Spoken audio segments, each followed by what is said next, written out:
and let us all do we can to build a better future. Everyone. Obama says institutional constraints kept him from commenting on the killings of black Americans. That's right. So it turns out like there were things just holding him back. We just couldn't say anything. Daniel, I just couldn't say anything because I had constraints. Well, I mean, that's the case. I guess it's fine all those people died. Yep. So here we go. So it is an article from The Hill. Former President Barack Obama said that institutional constraints prevented him from speaking out about the killings of black Americans during his time in the White House. Oh my God. I love this reset of history. Obama's foundation, My Brother's Keeper Alliance. Oh my God. Really? That's what you chose to name it? On Wednesday, hosted a forum during which the former president participated in a panel discussion on activism sparked by last year's police killing of George Floyd, an unarmed black man. Guess he's not going to say anything about Trayvon Martin, huh? Maybe.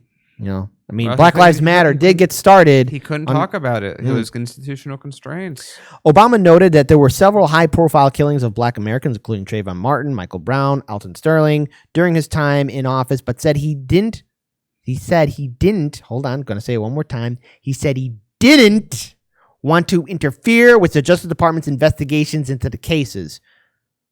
How are you going to interfere? Like, are you just going to walk inside the Justice Department and say, stop everything. I want to see what's going on. He's using the very thin legal determination of, well, if as the president I talk about it, I'm therefore influencing the case, which never happened anyway, but you know. So here's Obama speaking. This is a quote from him.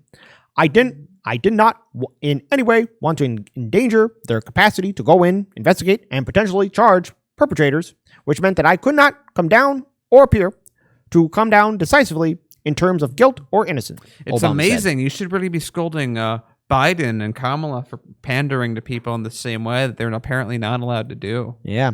The former president added that he didn't have the majorities needed to make a significant push for social justice. So, gee, Obama, look, and this is going to be a reach here, Dan. Maybe if Obama fought for that public option better, maybe if Obama actually used his advantage of having a solid Democratic House and Senate, you know, and got some progressive issues, you know, he had an open window to do anything. Maybe he would have kept that majority during the 2010 midterm. But oh no, he was lackluster and not only got rid of habeas corpus, but led us from 2 wars to, get this, 7.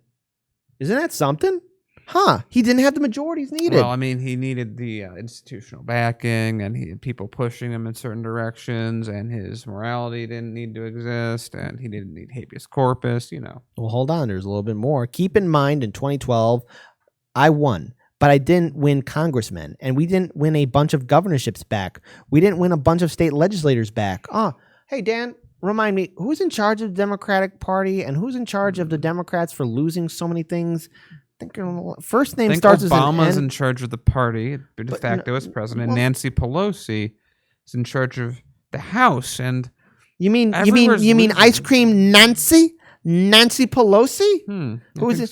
So gee, maybe the fault isn't the fact that people didn't turn out to vote. Maybe it's also the fact that the Democratic leadership and Nancy Pelosi, who eats out of her refrigerator with her fancy ice cream, maybe she just didn't have the leadership capacity or mentality maybe to really do anything. Didn't care. You know, great investigative work, Daniel. They just didn't give a crap. They didn't give a flying shit. And then Obama continues on to say, and so all the reform initiatives that we were coming up with, oh my God, and the ideas that have been generated, we weren't able to translate into as a bold a set of initiatives as I would have wanted. So, gee, what prevented you from standing in solidarity with Bernie? Oh, that's right. They didn't care. Just like everyone else who protested during the Trump administration. No one cared because the kids are still in cages right now as we speak. The forum came after 1 year anniversary of the death of George Floyd, who was murdered by then Minneapolis police officer Derek Chauvin.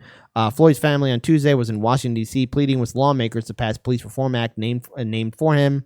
Floyd's death, among others, led to a nationwide protest over social justice and police reform.